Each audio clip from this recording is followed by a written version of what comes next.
지금 우리가 삶에서 자주 접하는 또 매스컴을 통해 쏟아져 나오는 뉴스 기사들, 또 유튜브나 영상 매체를 통해서 나오는 수많은 이 영상물들 많이 보십니까? 물론 그런 내용들 속에 우리에게 유익이 되는 것도 있지만 그저 세상의 유행에 따라서, 대세에 따라서 그것이 진실인지 허구인지 불분명한 것들도 굉장히 많습니다. 얼마나 가벼운 내용들도 많습니까? 자극적인 제목으로, 장면으로 우리들의 관심을 끌거나 정말 가볍게 웃다가 시간 때우는 식으로 그렇게 우리가 시간들을 보내고 있을 때도 있습니다. 오늘날 많은 사람들의, 또 우리 현대인들의 삶의 의식 구조와 가치가 그 흘러가는 물결과도 같이, 그런 사회적인 분위기와도 같이 흘러 떠나가고 있는 건 아닌지 우리는 사실 돌아봐야 됩니다. 우리 성도들의 실질적인 삶의 내용도 한번 생각해 보십시오. 죄악이 얼마나 우리 생활 속에 깊숙이 들어와 있습니까? 그리고 얼마나 교묘하게 들어옵니까? 가볍게 생각하고 넘기는 죄들, 죄인 건 알지만 이 정도쯤이야 하고 넘겨짚는 일들 생각보다 많지 않습니까? 아니면 그런 것도 사실 무뎌져서 이게 죄인지 아닌지 이것조차 인지하지 못하는 무감각증에 빠져 있는 건 아닌지, 이것이 누구 세상 사람들의 이야기가 아니라 어쩌면 나의 이야기가 될 수가 있다는 것입니다. 왜 이런 모습들이 우리에게 일어날까요? 우리 성도들에게. 히브리서 2장 1절의 말씀 한번 들어보십시오. 그러므로 우리는 들은 것에 더욱 유념함으로 우리가 흘러 떠나가지 않도록 함이 마땅하니라. 히브리서 기자가 우리에게 무엇을 권면하냐면 흘러 떠내려가지 말라는 겁니다. 세파에 흘려 떠나려 가지 마시고 이 세상의 유행과 문화와 대세 속에 흘러 떠내려가지 말라라고 말씀하고 있습니다. 흘러 떠내려간다는 것은요, 예를 들면 항구에 보시면 여러 선박들, 배들이 있을 겁니다. 그 배들이 그냥 거기에 세워두는 게 아닙니다. 쇠 말뚝에다가 두꺼운 밧줄을 연결하여서 묶어둡니다. 그리고 큰 배들은 바다 밑에다가 닻을 깊이 내려서 이 바다 밑바닥에 박아 놓습니다. 왜냐하면 파도 치는 물결에 배가 흘러 떠나가지 않도록 잡아두는 것이죠. 묶어두는 것입니다. 그렇습니다. 흘러 떠내려가는 이유는 요동치는 가운데 붙잡아줄 만한 근거가 없기 때문에 떠내려가는 겁니다. 오늘날 이 시대도 우리 성도들의 삶도 마찬가지라고 봅니다. 왜 흘러 떠내려가는가? 왜 흘러가는가? 붙잡아줄 만한 근거가 없습니다. 우리 성도들에게도 붙잡아주는 근거가 있지만 그 근거가 너무도 느슨해져 버렸어요. 겨우겨우 버티고 있습니다. 그런데 시간이 싸움이 되겠죠. 시간이 지나면 느슨해지는 것마저도 한 부분 한 부분 끊어져서 나도 모르게 흘러 떠내려갈 수도 있다는 것이죠. 그래서 우리는 어떻게 해야 되는가? 오늘 저는 이 본문을 쭉 묵상하고 또 연구해 가면서 그 해결책을 이 본문에서 찾고 싶었습니다. 그것이 여러분과 저에게 동일하게 오늘 우리에게 주신 영적인 교훈이 되고 또 이 내용을 붙잡고 함께 기도하는 마음으로, 기도의 제목으로 삼아서 이 세파 속에 흘러 떠내려가지 마시고 느슨해져 있던 그 밧줄이라고 한다면 다시금 그 근거를 굳건하게 묶어두시는 여러분과 제가 되기를 바랍니다. 첫째로 믿는 도리를 굳게 잡으라는 겁니다. 믿는 도리를 굳게 잡으십시오. 본문 14절을 보시면 그러므로 우리에게 큰 대제사장이 계시니 승천하시니 곧 하나님의 아들 예수시라. 우리가 믿는 도리를 굳게 잡을지어다. 여러분, 여기서 전하는 메시지는 단순합니다. 우리가 믿는 도리를 굳게 잡으랍니다. 믿는 도리. 믿는 도리가 뭘까요? 죄송합니다. 호몰로기아라고 하는 이 헬러 단어를 썼는데요. 고백을 이야기합니다. 고백. 즉 믿는 도리라고 하는 표현은요, 우리 믿음의 고백을 굳게 잡으라. 믿음의 고백을 잡으랍니다. 고백이 뭘까요? 바로 그 14절 상반절에 나오는 우리에게 큰 대제사장이 계시고 그분은 승천하셨고 바로 그분이 하나님의 아들 예수시다 라는 겁니다. 이러한 고백을 우리가 잡고 있으랍니다. 여러분, 우리에게 대제사장이 계신 걸 믿으십니까? 그분은 바로 우리의 주 예수 그리스도가 되십니다. 대제사장은요, 구약 성경에서 가장 중요한 직무가 있습니다. 이스라엘 모든 백성들의 죄를 하나님께로부터 속함받기 위하여서 1년에 한 번, 대속죄일입니다. 한 번 지성소에 들어갑니다. 지성소에 들어갈 때 그냥 가진 않아요. 피를 가져갑니다. 백성들과 자기를 대신하여 죽인 짐승의 피, 제물의 피를 흘려받아가지고 가져가서 지성소로 들어갑니다. 1년에 한 차례. 언제까지 할까요? 이 대제사장이 나이가 들겠죠. 시간이 지나겠죠. 1년, 5년, 10년 그러다 죽을 수도 있어요. 그러면 그 다음 차례인 대제사장이 또 세워지면 동일하게 똑같이 매년 만에 한 번씩, 1년에 한 번씩, 매년 그러면 이것이 언제까지 지속될까요? 수십 년, 수백 년 넘어갑니다. 1000년도 돼요. 사실 아론에게, 모세에게 이 율법을 주신 그때로부터 신약 시대 예수님이 오시기까지 약 2000년이 안 됩니다. 1년 1천 몇백 년 동안 1년에 한 번씩 매년마다 그 가운데 제사장들이 수도 없이 바뀌었겠고요, 수도 없이 많은 제물들이 다 죽어져 가서 피로 흘려서 그 피를 가져갔을 겁니다. 자, 이것이 언제 맞춰지는가? 대제사장의 실체로 오신 예수 그리스도께서 자기를 십자가 제단에 들이시고 자기의 피를 흘려 그 피를 가지고 우리 모든 인류의 죄를 속하신 줄로 믿습니다. 그럼으로써 더 이상 그 이후로부터는 대제사장들이 지성소에 들어갈 일이 없어졌습니다. 자, 오늘 14절에서 그 내용을 간략하게 기록합니다. 그러므로 우리에게 큰 대제사장이 계시니 승천하셨다고 표현합니다. 여러분, 승천이 뭡니까? 하늘로 올라가는, 죽으시고 부활하시고 승천하시는, 단순히 승천하시는 것이 위로 올라가는 모습이 아닙니다. 여러분, 성경을 뒤로 한 두세 장만 한번 넘겨보십시오. 히브리서 9장 11절 12절 우리 한 절씩 읽겠습니다. 11절 제가 읽고 12절 여러분 읽겠습니다. 9장 11절 12절입니다. 그리스도께서 장래 좋은 일에 대제사장으로 오사 손으로 짓지 아니한 것 곧 이 창조에 속하지 아니한 더 크고 온전한 장막으로 말미암아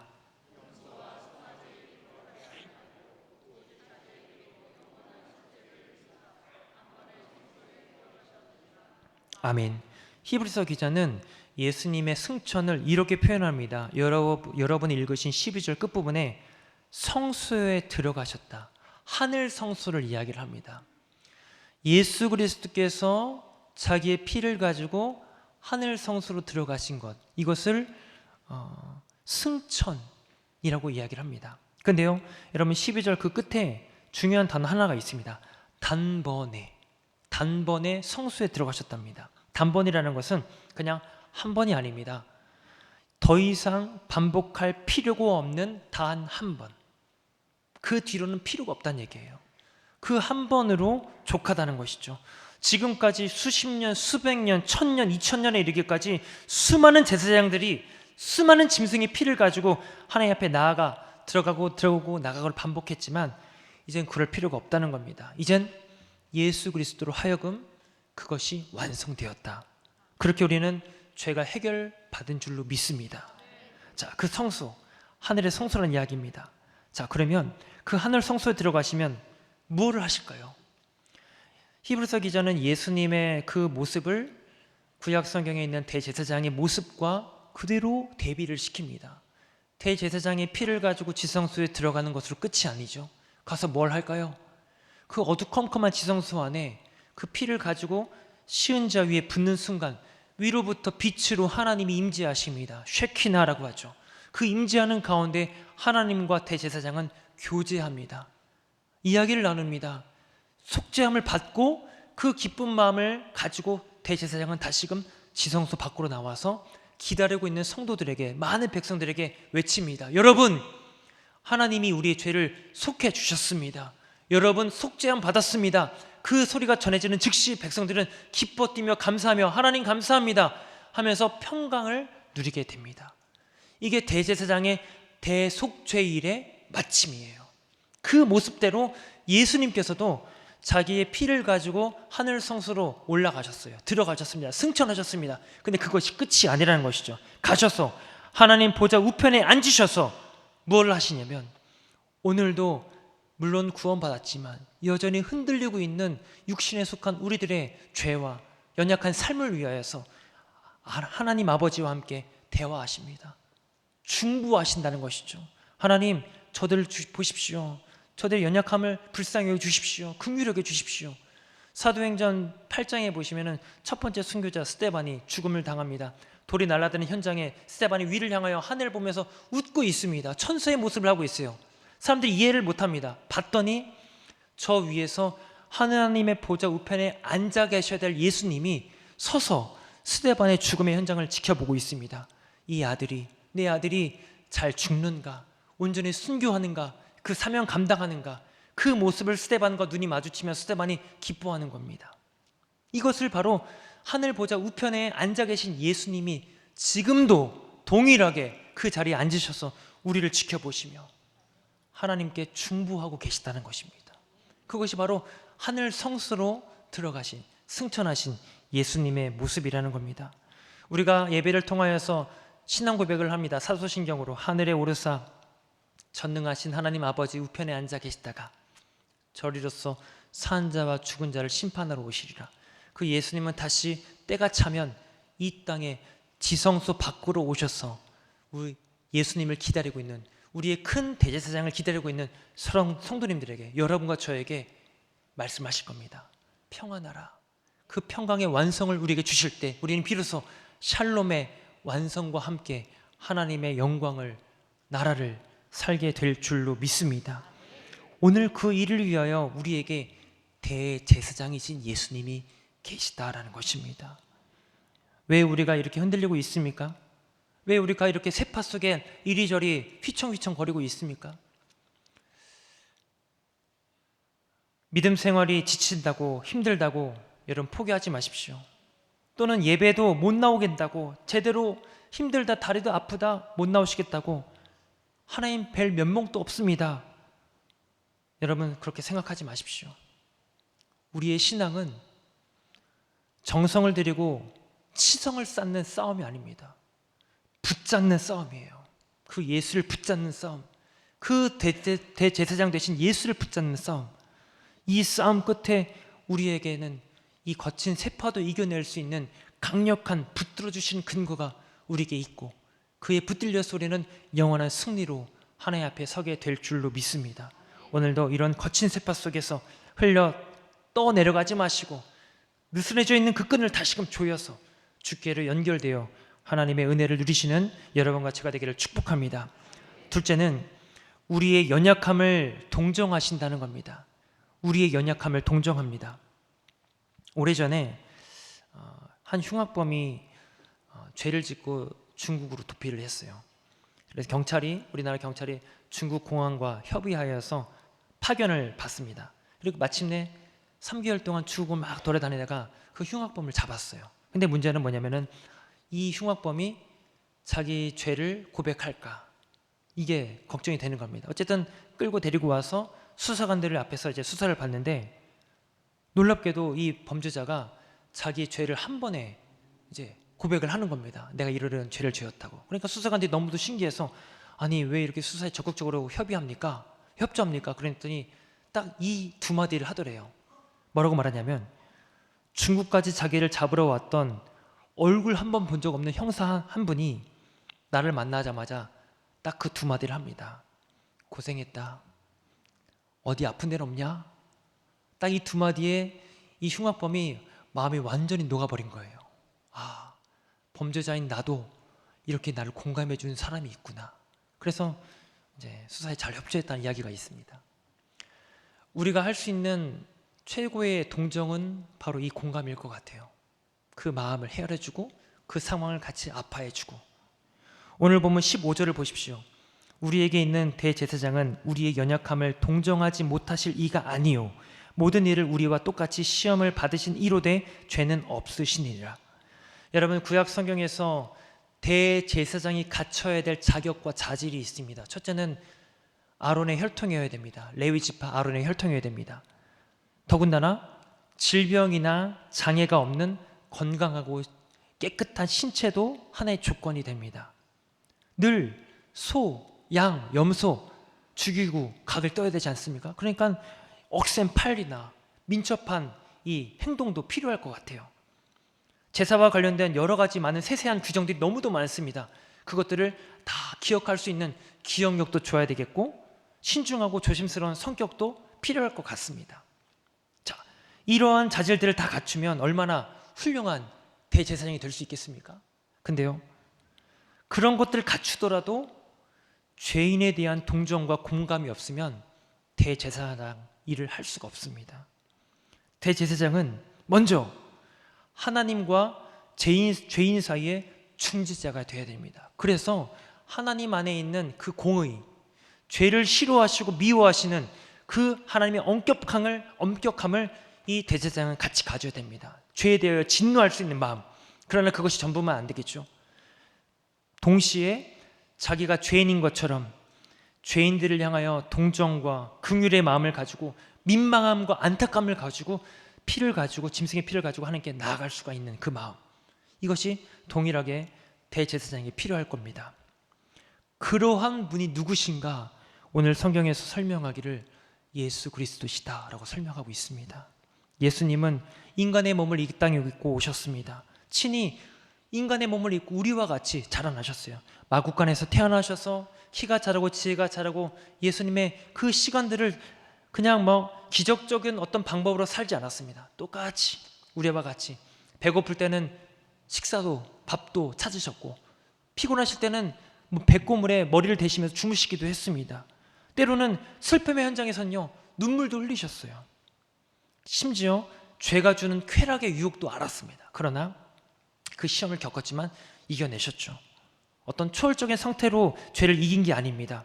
여러분과 저와 동일하게 약함 속에서 모든 죄를 이겨내시기 때문에 예수님만이 무죄하고 무흠한 제물로서 하나님께 온전히 바쳐질 수가 있었습니다.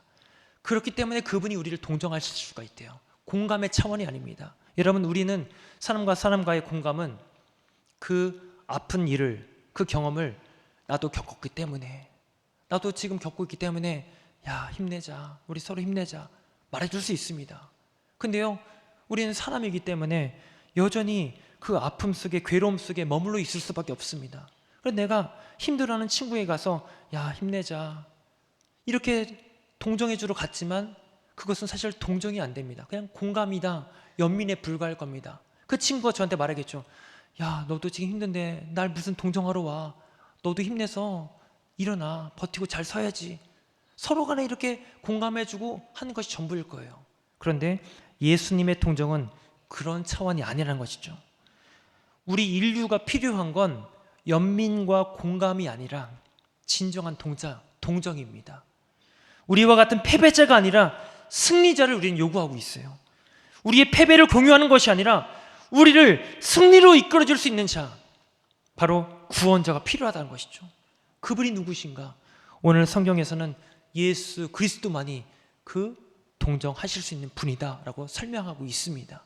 바라옵기는 예수님만이 여러분을 동정하신다는 걸 믿으시기를 바랍니다. 누가복음 7장에 보시면 예수님께서 나인성에 들어가십니다. 들어가시려고 봤더니 성 안에서 한 무리가 성 밖으로 나오고 있어요. 성문에서 마주칩니다. 보았더니 한 과부가 하나밖에 없는 외동 아들이 죽어서 장례를 치르고자 하는 장례 행렬이었어요. 얼마나 그 상황이 괴롭습니까? 힘듭니까? 과부는 남편도 잃었어요. 자기 생명줄은 하나밖에 없습니다. 자기 하나밖에 없는 아들. 근데 그 아들마저도 죽었어요.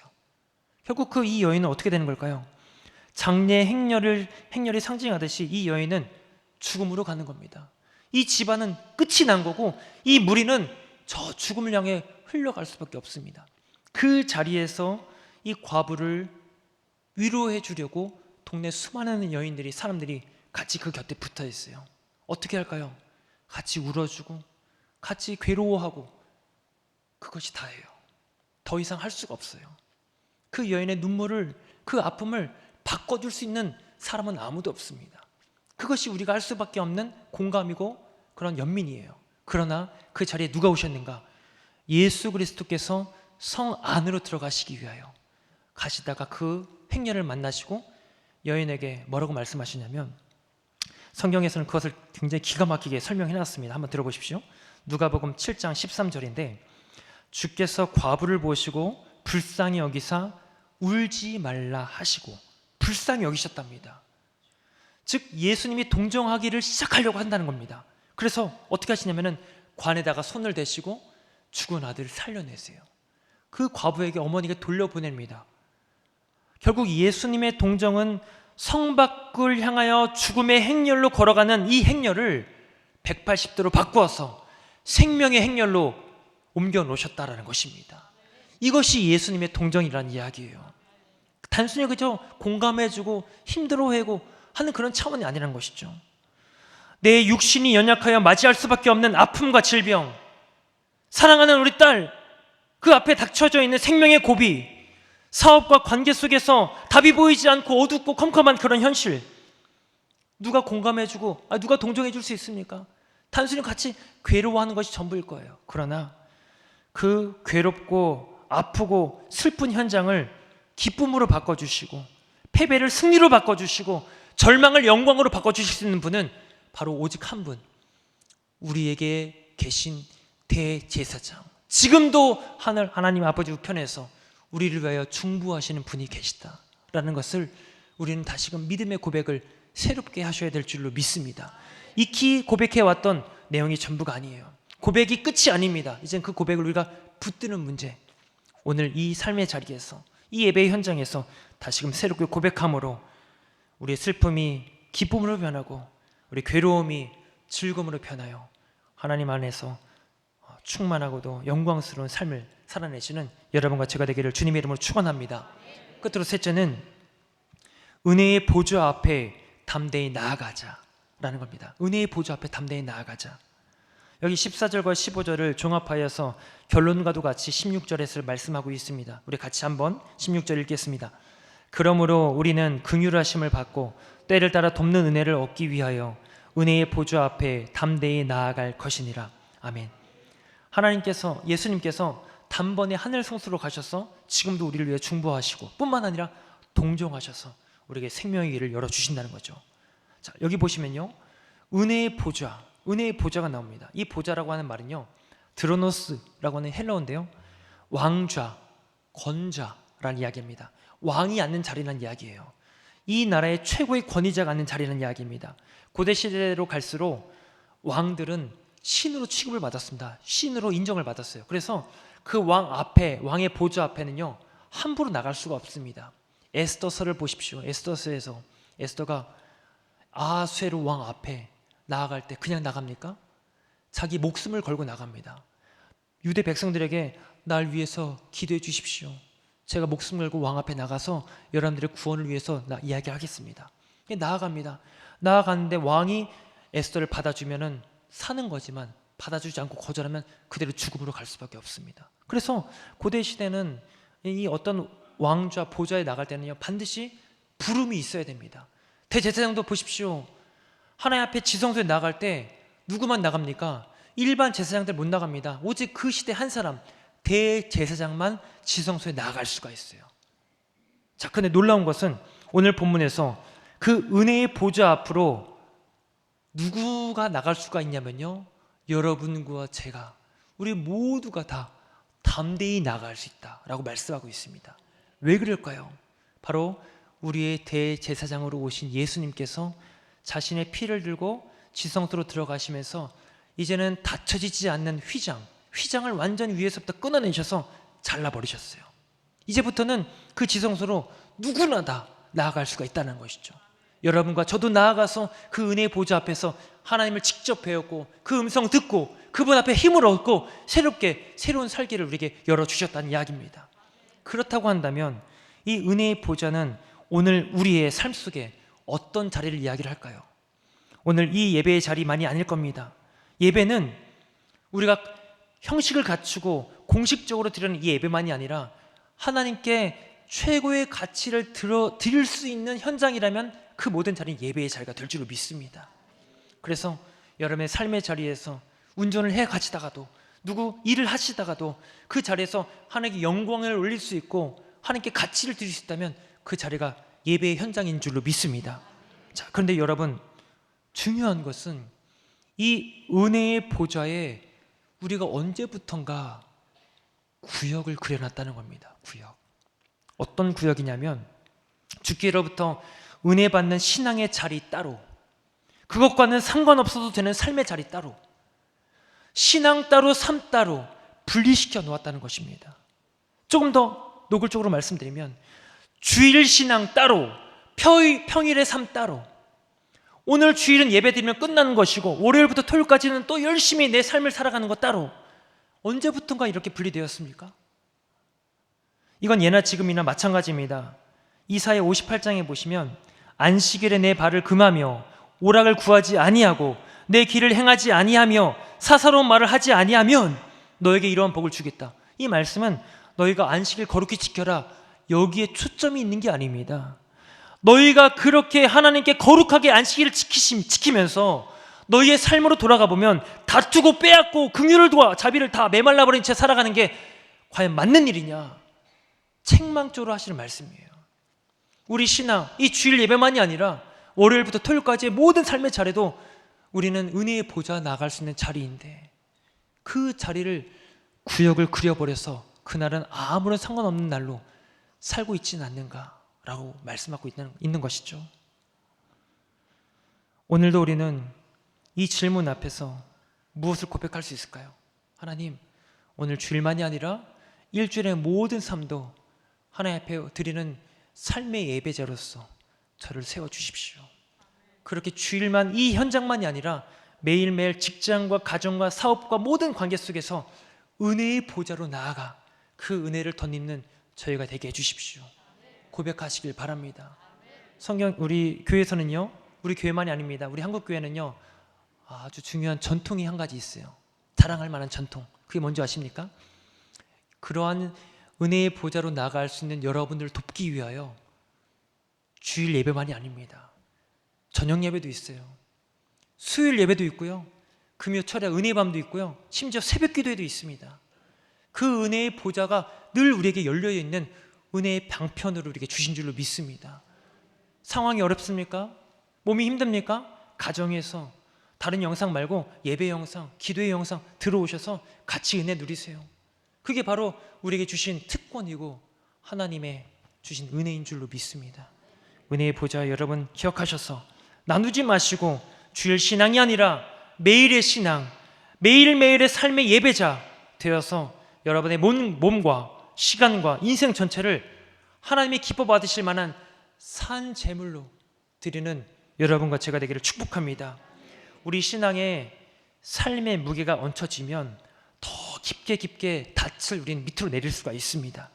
어떤 세상의 물결이 밀려와도 흘러 떠나가지 않도록 끝까지 예수 안에서, 하나님의 나라 안에서 우리는 저 끝을 향하여, 완성을 향하여 나아가게 되는 줄로 믿으시기를 바랍니다. 기도하시겠습니다. 은혜로우신 하나님, 수없이 밀려오는 세상의 물결이라 할지라도 예수 그리스도로 우리를 붙잡아 주시니 감사드립니다. 단번에 성소에 들어가심으로 구원을 이루시고 지금도 하나님 보좌 우편에서 중보하시는 그리스도의 은혜로 승리, 온전한 승리를 누리는 저희가 되게 하여 주시옵소서. 날마다 은혜의 보좌 앞에 담대히 나아가 기쁨과 영광을 주 앞에 올려드리는 삶이 되게 하실 것을 믿사오며 예수 그리스도의 이름으로 기도하옵나이다. 아멘.